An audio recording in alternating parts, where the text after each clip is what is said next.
결국 합격을 했거든요. 제가 누워 있었을 때로부터 한 달도 채 안 되는 시간 안에 치렀어야 했었어요. 그래서 거의 뭐 그거를 하다 합격하신 보니까. 거예요?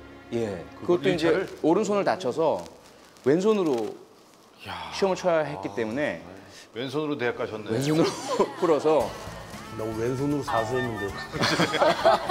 또 왼손잡이잖아. 그런데도. 경찰대학에 들어가서도 다른 어떤 친구들보다 너무 감사한 마음으로 4년을 보냈어요. 특히 이제 법의학, 법과학, 과학수사 이런 것들 배우니까 신이 나더라고요.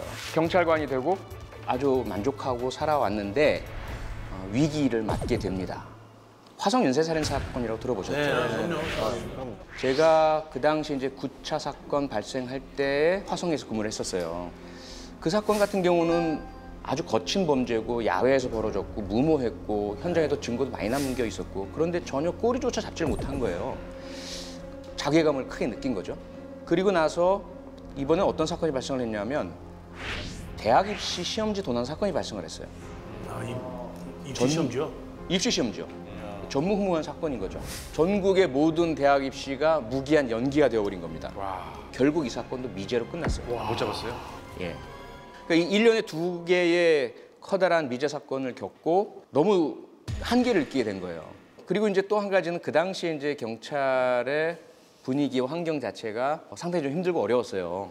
그 성폭력 범죄가 그 당시엔 친고죄였었는데 제가 검거한 강간범이 너무 희죽희죽 웃으면서 너무 여유 있게 그 조사에 응하길래 이거 뭐야 이 자식? 라는 느낌이었는데 나중에 알고 봤더니 그 친구의 별명이 부촌 황태자였어요. 그 아버지가 엄청난 부자예요.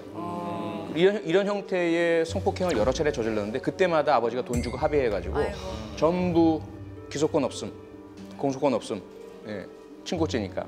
그 사건도 그러리라 본인은 알고 있었던 거죠. 저는 모르고요. 넌 걸렸어 임마. 그리고 이제 다 순순히 또 자백도 하고 증거도 있고 목격자도 있고 하니까. 영화에 많이 나오는 그런 거지. 근데 결국 딸 손을 붙들고 와서 저는 꼭 처벌해 주세요 하고 눈물 흘리시던 어머니가 며칠 뒤에 혼자 찾아오신 거예요. 또 다른 눈물을 흘리시면서 고소를 취하겠습니다.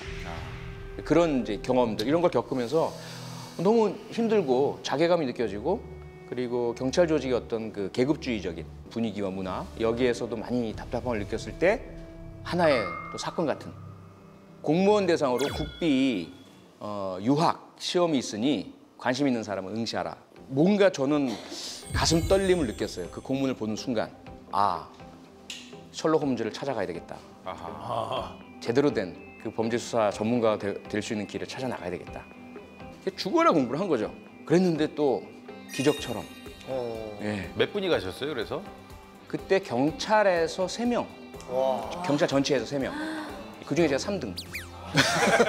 가까스로. 진짜 턱걸이네. 어디로 가신 거예요? 그래서? 영국으로 갔죠.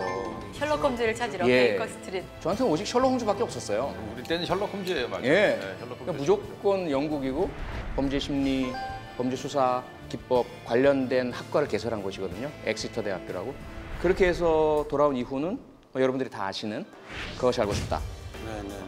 그 당시 부산 경남 일대에서 발생했던 정두영 연쇄살인 사건에 대한 분석을 해달라라고 해서 또 운명처럼 온 거죠. 예. 그래서 쭉 말씀을 드렸더니 한 번도 이런 분석을 들어본 적이 없다. 해서 이제 많은 분들이 인상 깊게 봐주시고 자주 이제 나오게 된 거죠. 즐거움엔 끝이 없다. TVN